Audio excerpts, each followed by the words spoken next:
Assalamualaikum warahmatullahi wabarakatuh. Nama saya Usmanto. Saya salah satu peserta PPG dalam Jabatan Pendidikan Agama Islam tahun 2022. Penyelenggara PPG saya adalah IAIN Pontianak. Dengan nomor NIM saya 221110 0468.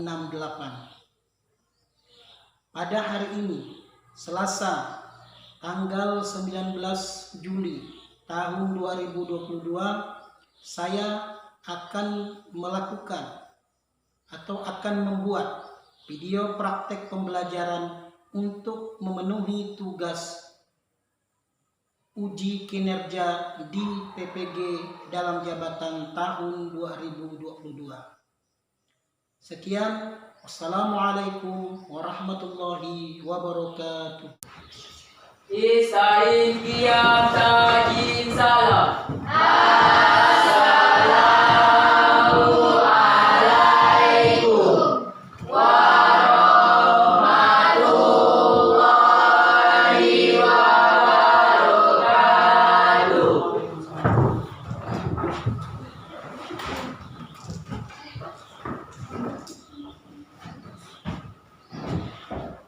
Baiklah, untuk menambah pertemuan kita pada pembelajaran kali ini, Bapak minta ada salah satu di antara kalian yang berdoa untuk kita pada pertemuan kali ini. Silakan. Baiklah, untuk memulai pembelajaran ini mari kita berdoa. Doa mulai. Bismillahirrahmanirrahim. Rabbi zidni ilma warzuqni fahma waj'alni minas sholihin. Amin. Kemudian untuk menambah berkah juga pembelajaran kita pada pertemuan kali ini, kita akan bersama-sama nanti tadarus Al-Quran.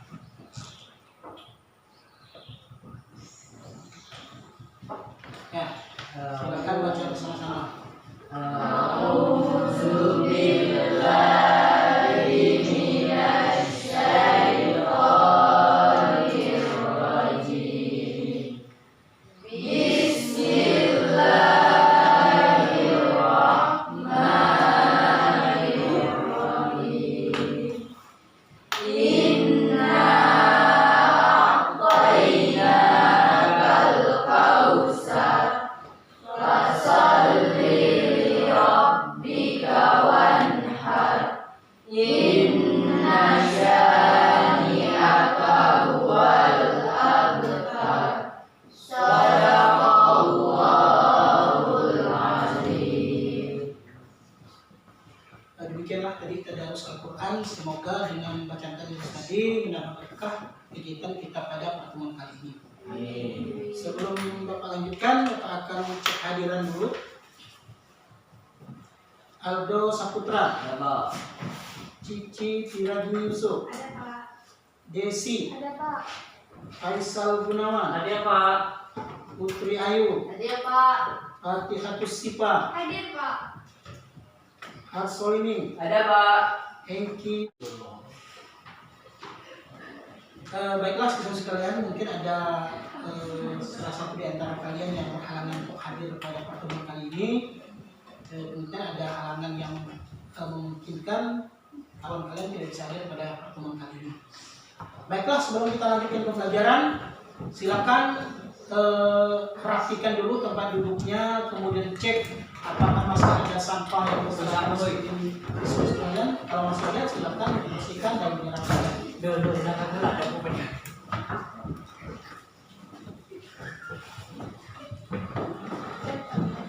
Sudah? Dan Pak. Sebelum memulai pelajaran, perlu juga Bapak sampaikan pertama kompetensi inti untuk pembelajaran atau pertemuan kita kali ini, yaitu tentang sumber hukum Islam. Nah, kompetensi intinya ada 1, 2, 3, dan 4. Kemudian kompetensi dasarnya, kalian mampu menganalisis kedudukan ijtihad sebagai sumber hukum Islam, kemudian mendeskripsikan kedudukan Al-Quran, hadis, ijtihad sebagai sumber hukum Islam, mendeskripsikan macam-macam sumber hukum Islam. Kemudian kompetensi indikator, menganalisis kedudukan Al-Quran, hadis, dan ijtihad sebagai sumber hukum Islam, kemudian mendeskripsikan macam-macam sumber hukum Islam. Tujuan pembelajaran. Nah, karena pembelajaran kita pada pertemuan kali ini kita akan menggunakan strategi marketplace activity atau disingkat dengan MPA.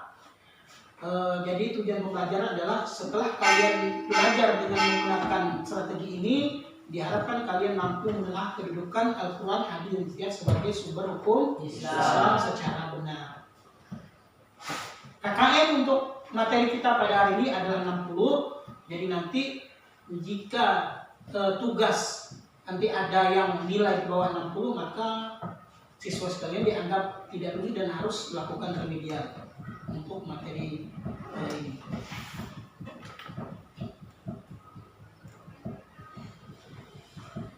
Baiklah, kita akan pelajari tentang Al-Quran sebagai sumber hukum Islam. Ini tentang konsepnya Al-Quran sebagai sumber hukum Islam. Namun sebelum kita lanjut ke materi yang akan kita pelajari pada pertemuan kali ini, Bapak akan tanya, minggu yang lalu kita telah mempelajari tentang ketentuan syariat Islam dalam berbusana. Nah, ketentuan syariat Islam dalam berbusana. Jadi, apa yang dimaksud dengan berpakaian sesuai dengan syariat Islam? Menutup aurat. Ya, berpakaian dengan menutup aurat di seluruh tubuh. Baik bagi yang muslim maupun muslimah. Nah, pelajaran kita pada pertemuan kali ini sangat erat kaitannya. Kenapa sangat erat kaitannya? Karena hukum yang menetapkan bahwa aurat laki-laki itu antara pusar sampai lutut, kemudian menetapkan aurat perempuan itu adalah seluruh tubuh kecuali wajah dan telapak tangan, itu bersumber dari Al-Quran, hadis, dan ijtihad. Ada nggak misalnya dalam Al-Quran yang mengatakan bahwa laki-laki antara pusar dan lutut? Kalau tidak ada secara gamblang, maka kaji dalam hadis. Kalau dalam hadis juga tidak ditemukan, maka gunakanlah ijtihad. Ya. Selain dari materi yang sudah Bapak sampaikan ke grup dan di HP kalian, ada video pembelajaran yang bisa kalian pelajari tentang materi ini. Ada berapa? Kalaupun untuk pengembangan materinya bisa kalian cari di YouTube, di internet, banyak sekali yang menerangkan tentang Al-Quran sebagai sumber hukum Islam, hadis sebagai sumber hukum Islam, kemudian ijtihad sebagai sumber hukum Islam, dan bentuk-bentuk dari hukum Islam itu apa saja. Nanti bisa kalian cari di internet.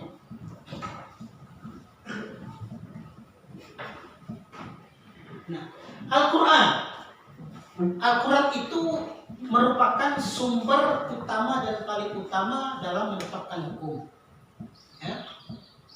Kenapa? Ya karena sumber Al-Quran itu langsung dari Allah SWT melalui perantara malaikat Jibril langsung ke Nabi Muhammad SAW. Jadi itu rujukan utama dalam menetapkan hukum dalam Islam. Kalau tidak ada dalam Al-Quran, rujukan berikutnya adalah hadis. Contohnya apa? Ya contohnya misal dalam Al-Quran cuma merintahkan wa aqimus shalah, dirikanlah salat. Kalau kamu cari dalam Al-Quran tentang tata cara sholat, kalian tidak akan menemukannya. Nah, di mana kita menemukan tata cara sholat? Ada takbir, ada takbiratul ihram, ada ruku, ada sujud dalam hadis. Itu fungsinya hadis. Untuk menjelaskan sesuatu yang belum jelas dan belum rinci di dalam Al-Quran. Kalau juga perkara hukum dalam Islam itu tidak juga kita temukan dalam hadis, rujukan berikutnya adalah ulama melakukan ijtihad. Melakukan ijtihad itu apa? Nah, nanti mereka mengkaji dari keterangan Al-Quran, keterangan hadis, hukum itu apa? Ya, contoh yang real apa? Misal salah satunya adalah tentang penetapan 1 Ramadan. Ya, penetapan 1 Ramadan. Kemudian ada lagi nanti mereka melakukan kias tentang hukumnya whisky, brandy, kemudian ekstasi, heroin dan lain sebagainya. Nah, kenapa? Ya karena dari zaman Rasulullah dulu tidak ada istilah dikenal dengan ada whisky, brandy, ganja, heroin dan lain sebagainya, tidak ada. Cuma ada satu kata untuk hal-hal yang memabukkan itu Khamar. Nah, maka ketika muncul masalah-masalah baru seperti itu, maka ulama melakukan ijtihad. Oh, ternyata efek dari ekstasi, efek dari brandy itu sama dengan khamar itu, membukan bikin orang sakau, kemudian hilang ingatan, berarti hukumnya sama. Yaitu hukumnya haram.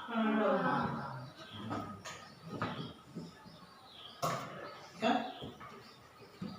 Nah, setelah itu maka di dalam agama kita dikenal dengan istilah pembagian hukum taklifi itu ada fardu, kemudian ada haram, ada makruh dan ada mubah.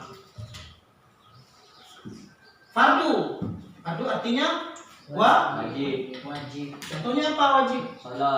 Sholat 5 waktu dan puasa di bulan Ramadan. Contoh realnya. Artinya apabila kita kerjakan dapat pahala, apabila ditinggalkan berdosa. Yang kedua tadi apa? Haram. Ya. Haram itu ya banyak contohnya.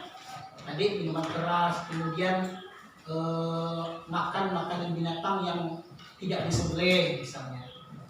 Gara-gara mau cepat makan ayam, dipukul ayamnya, kemudian rebus, digoreng, makan. Kalau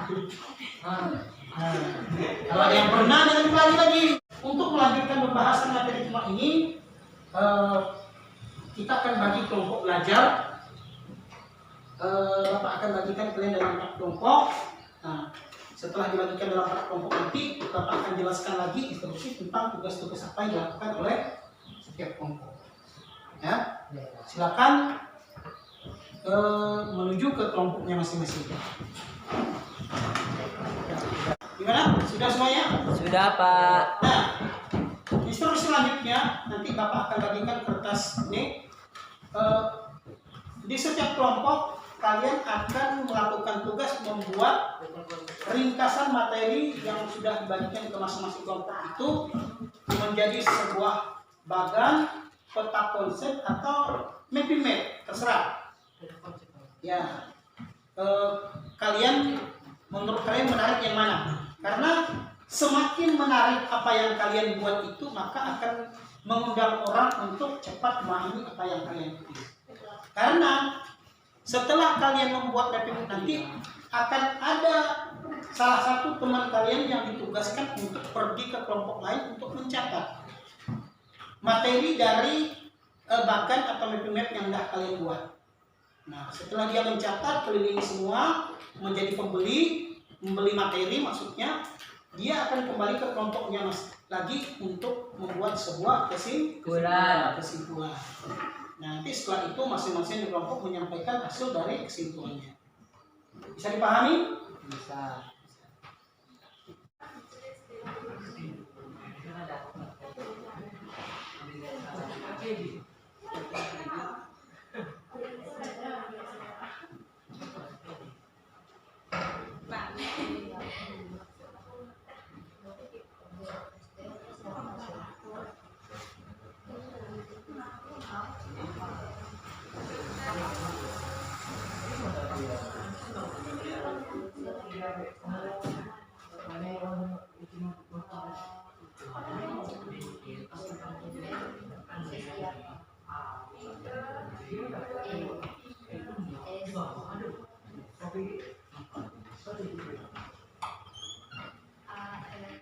Silakan manfaatkan buku paket yang sudah ada.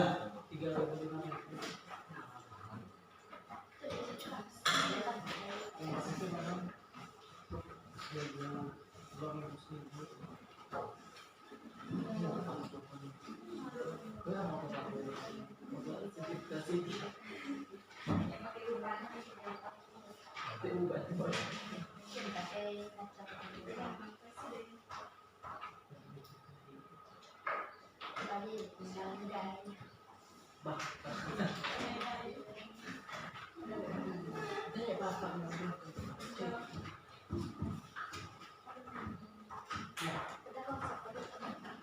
Yang lain sudah?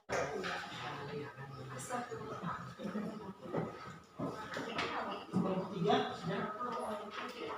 Belum.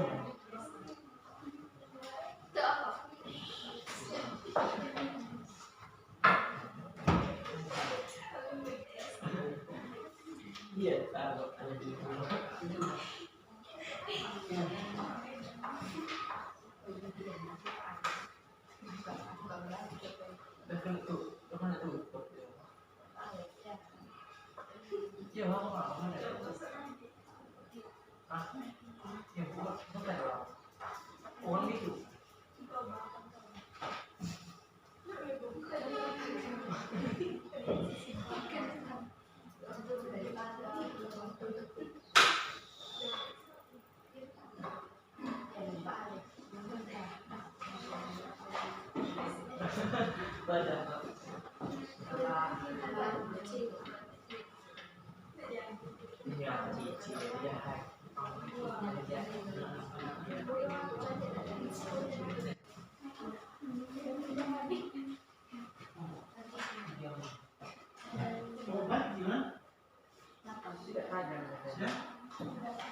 Sudah?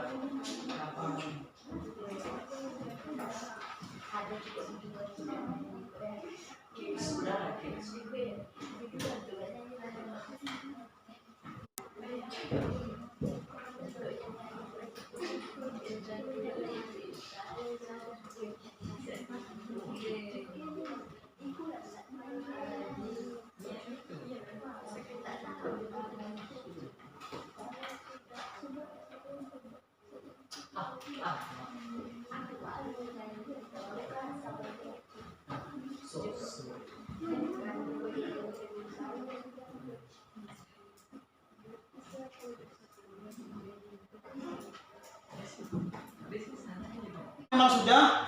Instruksi selanjutnya, salah satu dari teman dan kelompoknya silakan berkeliling ke kelompok lain, bawa buku untuk mencatat, catat materi yang sudah dibuat oleh kelompok itu dalam peta konsep tadi.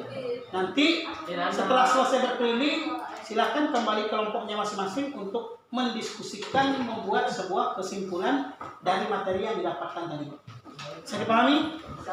Ya, silakan.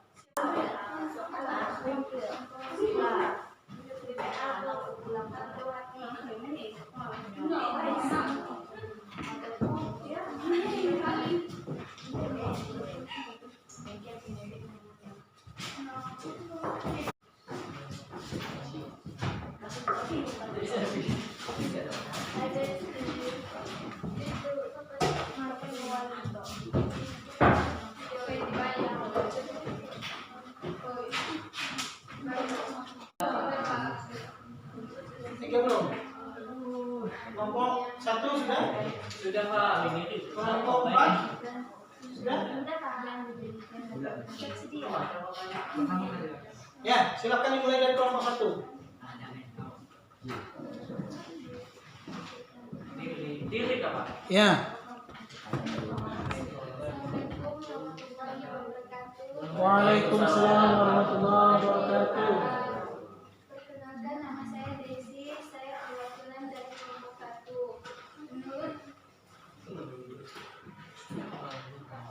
Menurut kesimpulan dari kelompok kami sebagai berikut hukum wadi dari kelompok 4. Hukum wadi adalah perintah Allah SWT yang merupakan sebab syarat atau penghalang bagi adanya sesuatu.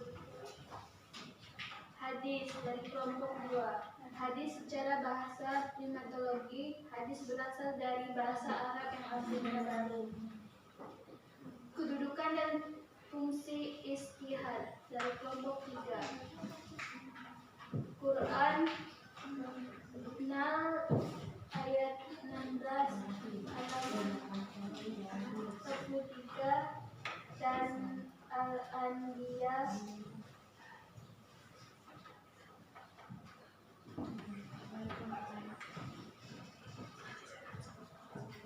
21/7. B. Hadis muttafaq Allah, Bukhari, Muslim, dan Ahmad. C. Hadis riwayat Ahmad. Sekian dari kelompok kami. Terima kasih. Tangan. Lanjut kelompok 2. Assalamualaikum warahmatullahi wabarakatuh. Waalaikumsalam warahmatullahi wabarakatuh. Perkenalkan, nama saya Ansolimin. Saya perwakilan dari kelompok 2. Ingin menyampaikan kesimpulan yang telah kami bimbing bersama. Yang pertama, dari kelompok 1, Al-Quran sebagai sumber hukum Islam, yaitu pengertian Al-Quran. Dari segi bahasa, Al-Quran berasal dari kata qoro'ah, yaqra'u, qiratan, Qur'anan, yang berarti sesuatu yang dibaca atau bacaan. Dari segi istilah, Al-Quran adalah kalamullah yang diturunkan kepada Nabi Muhammad SAW. Yang kedua, kesimpulan dari kelompok 3, yaitu ijtihad sebagai sumber hukum Islam, seperti bentuk-bentuk ijtihad, ijma, qiyas, musalah, dan maslahah mursalah. Yang ketiga, kesimpulan yang kami dapatkan dari kelompok 4, pembagian hukum Islam, seperti hukum tafsir, yaitu wajib atau fardu, sunnah atau mandub. Yang ketiga, haram atau tahrim. Yang keempat, makruh atau korohah. Yang kelima, mubah atau al-ibahah. Sekian dari kami. Terima kasih.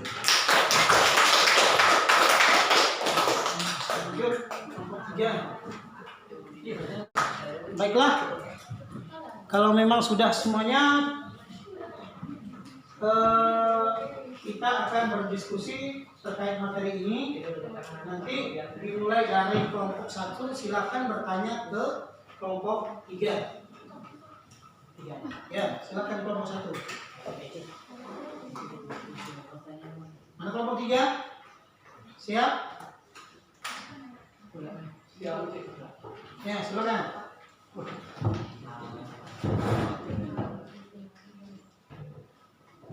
Perkenalkan, nama saya Cici Presi Yusuf. Saya akan bertanya ke kelompok 3. Apa pengertian ijtihad secara bahasa? Secara bahasa, etimologi kata ijtihad berasal dari bahasa Arab yang kata kerjanya jahada, yang artinya berusaha dengan sesungguh-sungguh.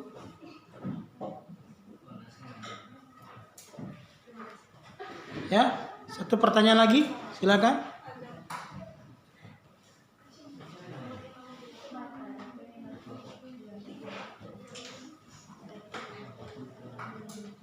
Baik, perkenalkan, nama saya Ali Samuel.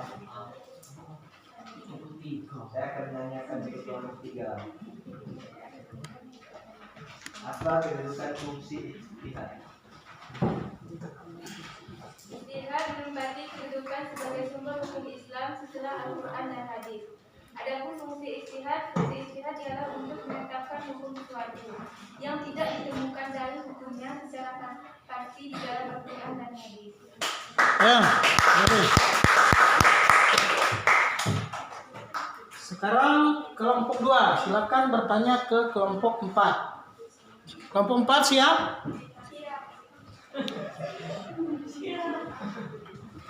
Ya. Perkenalkan, nama saya Dea Ananda. Saya akan memberi pertanyaan kepada kelompok 1. Pembagian hukum Islam dibagi menjadi 2, yaitu hukum tafsir dan hukum wajib. Ya, satu pertanyaan lagi. Perkenalkan, saya Tasya pertanyaan hukum terbagi ke dalam hukum tafsir terbagi ke dalam 5 bagian,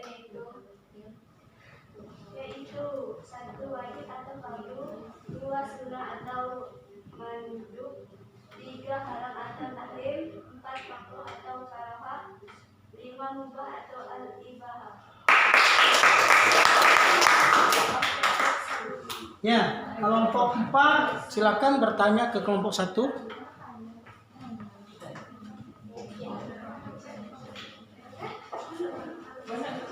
Ayo, kelompok 4. Sila. Perkenalkan, nama saya Fadila Tutima. Saya akan bertanya kepada kelompok 1. Jelaskan pengertian Al-Quran.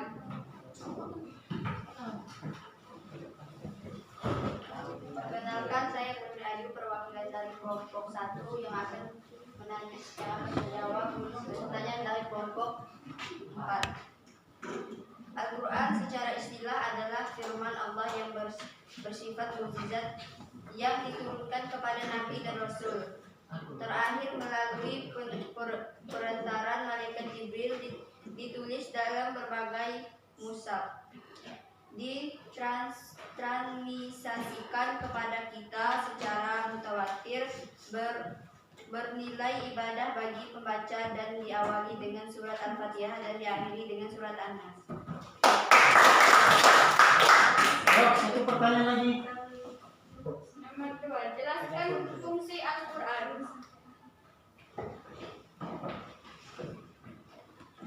Perkenalkan, nama saya Faisal Gunawan, saya perwakilan dari kelompok 1, ingin menjawab pertanyaan dari kelompok 3. 4. Ya, menghadapnya ke kelompok 4. Nah, Adapun fungsinya adalah sebagai petunjuk atau pedoman bagi umat manusia dalam mencapai kebahagiaan hidup di dunia dan di akhirat. Terima kasih. ayo. Berikutnya kelompok 3 ke kelompok 2. Perkenalkan, nama saya Nulan Khaliza, perwakilan dari kelompok 3. Saya akan bertanya ke kelompok 2. Jelaskan pengertian hadis. Perkenalkan, saya Hidayah yang juga dari kelompok 3. Hadis adalah bahasa etimologi. Hadis berasal dari bahasa Arab yang artinya baru, lama secara syariat. Terminologi adalah segala tingkah Nabi Muhammad SAW, baik berupa ucapan, karya, perbuatan akidiyah maupun ketetapan takwiyah. Ya, satu pertanyaan lagi. Sebutkan macam-macam hadis. Perkenalkan, nama saya Dea Ananda. Saya akan menjawab pertanyaan dari kelompok 3. Macam-macam hadis. Hadis mutawatir, hadis masyhur, hadis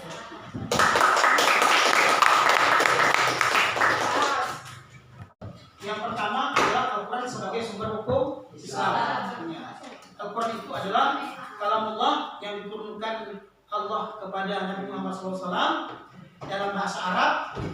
Bagi orang-orang bacanya bernilai ibadah. Ya, dimulai dari surah Al-Fatihah, diakhiri dengan surah An-Nas. Itu Al-Quran. Kedudukan Al-Quran dalam sumber hukum Islam merupakan kedudukan sumber utama dan paling utama dalam menetapkan hukum Islam. Nah, dalam Al-Quran terdapat berbagai macam hukum. Yang pertama tentang ibadah, kedua tentang pertama tentang ibadah atau pertama tentang akidah dan keyakinan, kedua tentang ibadah atau muamalah, yang ketiga tentang akhlak, dan yang keempat tentang kisah. Dalam Al-Quran banyak kisah-kisah hikmah. Tentang akhlak juga banyak, kemudian tentang ibadah juga banyak. Nah, itu yang terdapat dalam Al-Quran. Nah, itulah yang disampaikan oleh Nabi Muhammad SAW kepada kita sebagai umatnya. Jadi, kalau kita kembali merujuk lagi ke pembahasan yang lalu tentang pelajaran tentang Nabi dan Rasul, itulah kenapa ada bedanya Nabi dan Rasul. Kalau Nabi itu sekadar dapat wahyu dari Allah, kemudian tidak diwajibkan untuk disampaikan kepada umatnya. Tapi kalau Rasul seperti Nabi Muhammad, wajib disampaikan kepada umatnya. Dalam menetapkan hukum tadi, ketika sudah dikaji dalam Al-Quran, Al-Quran ini banyak tafsirnya. Ya, ada berbagai macam para ahli yang telah menafsirkan Al-Quran. Dan dari tafsir itulah para ulama mengkaji hukumnya ini apa. Kecuali misal sesuatu yang sudah jelas dalam Al-Quran, misal kayak diharamkannya babi, anjing, itu dah tidak perlu dipertanyakan lagi karena memang langsung disebutkan dalam Al-Quran jenis kedua binatang tersebut. Berikutnya Sumber hukum Islam tingkatan kedua ada hadis. Hadis atau sunnah. Hadis atau sunnah dari mana? Ya, dari perkataan Nabi, dari perbuatan Nabi, dari ketetapannya maupun dari diamnya Rasul. Ya. Kalau Rasul ditanya para sahabat, gimana Rasul, boleh atau tidak? Kalau dia tidak berkomentar apa-apa tentang itu juga dianggap boleh. Maka dianggap sebagai sebuah hadis. Apalagi kalau ada terang-terangan dia mengucapkan. Kenapa segala sesuatu dari Rasul itu dianggap hadis? Karena Rasulullah itu segala sesuatu perkataan perbuatannya tentunya adalah wahyu. Mengapa kalau Rasulullah tidak pernah salah? Ya tadi, mau salah melangkah sedikit turun wahyu. Bukan begini kata Allah. Ini caranya. Mau melangkah sedikit bukan begini, ini caranya. Kalau kita sebagai umat yang biasa ini seandainya misal mau mencuri langsung datang malaikat. Loh, ya tidak ada orang yang mau mencuri lagi, kan? Semua orang akan terbebas dari dosa dan sebagainya. Kenapa tidak dilakukan begitu? Ya karena namanya dunia ini adalah ladang kita untuk beramal. Ya, untuk menentukan nasib kita di akhirat nanti seperti apa ya kita sendiri mengambil jalannya. Mau jalan baik, ada, jalan buruk juga ada. Maka dalam hadis begitu. Nah, hadis ini pembahasannya sangat panjang sekali, banyak ilmu hadisnya. Ya, misal dalam hadis ada bagian hadis ada pertama ada namanya sanad. Ya, pembagian hadis itu pertama ada sanad. Sanad itu apa? Orang yang menjadi perantara dari zaman Rasul ke kita. Misal contoh Pak, qala Aisyah radhiyallahu anhu. Kenapa? Orang yang bertemu dengan Rasulullah itu adalah Aisyah. Jadi ketika Aisyah melihat, mendengar dan mengucapkan, nanti dia menyampaikan ke para sahabat ke para ulama baru sampai ke kita. Nah, setelah sanad ada matan hadis, matan itu isi hadis. Dan yang terakhir ada rawi. Nah, orang-orang hadis ada Imam Bukhari, Imam Muslim, Muttafaqun alaih, Imam Ahmad. Nah, itu orang-orang yang meriwayatkan hadis. Mereka memang tidak hidup di zaman Rasulullah.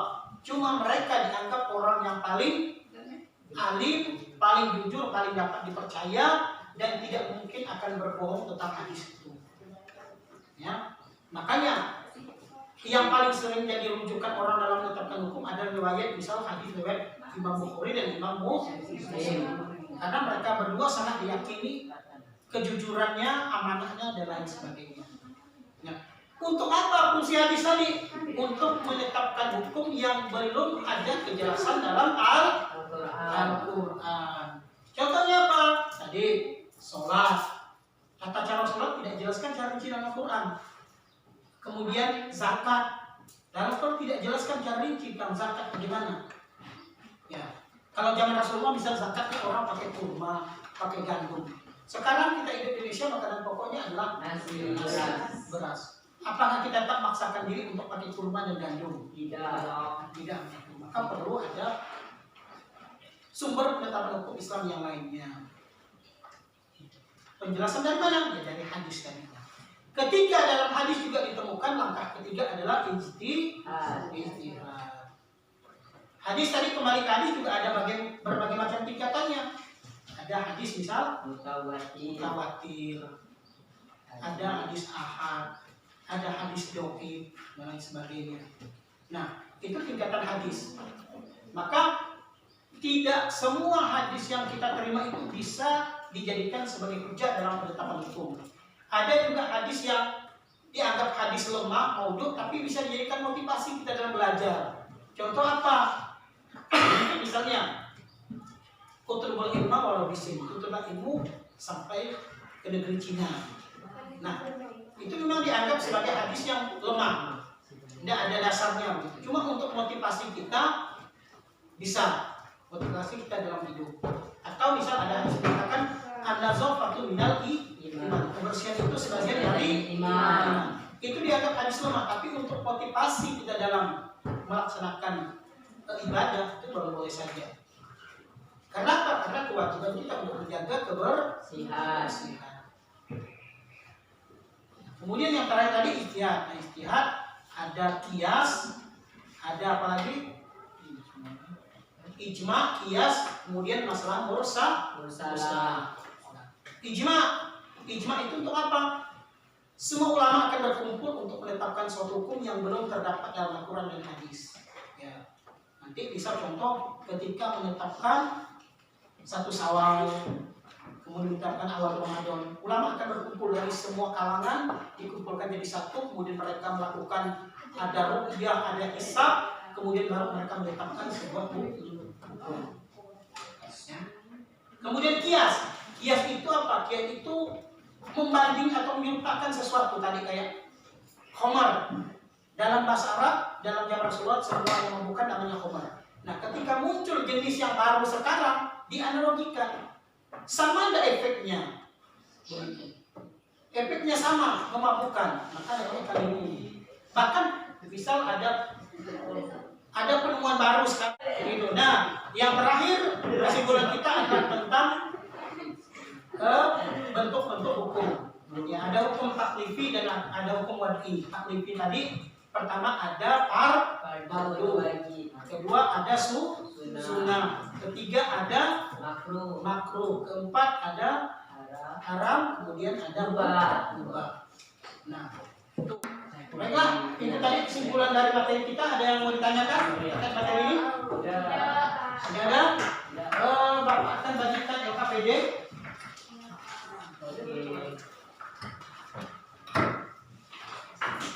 Silakan nanti LKPD ini dikerjakan kembali untuk pengembangan materi.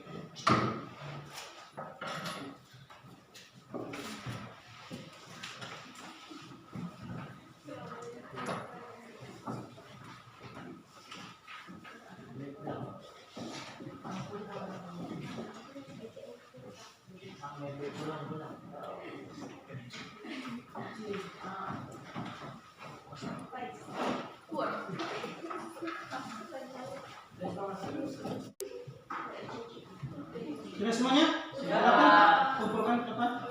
Iya, betul. Gue sama biliknya lampu putih nih.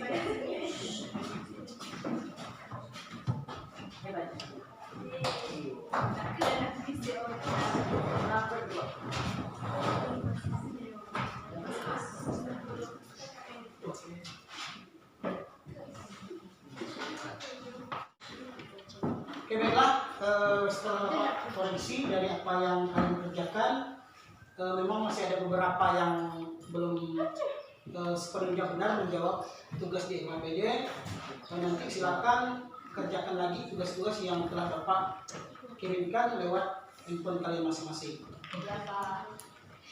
Baiklah, untuk menghadiri kegiatan kita pada pertemuan kali ini, Bapak minta ada salah satu di antara kalian untuk memimpin doa untuk kita pada pertemuan kali ini. Silakan. Sebelum pulang, mari kita berdoa. Berdoa mulai.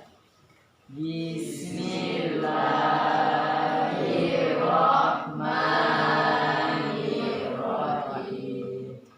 Wal 'ashri innal insana lafi khusri illal ladzina amanu wa 'amilus sholihati wa tawassaw bil haqq wa tawassaw bis sabr. Allahumma azinal haqq wa azinal batila warzuqna sinaba, amin ya rabbal alamin. Istain qiyam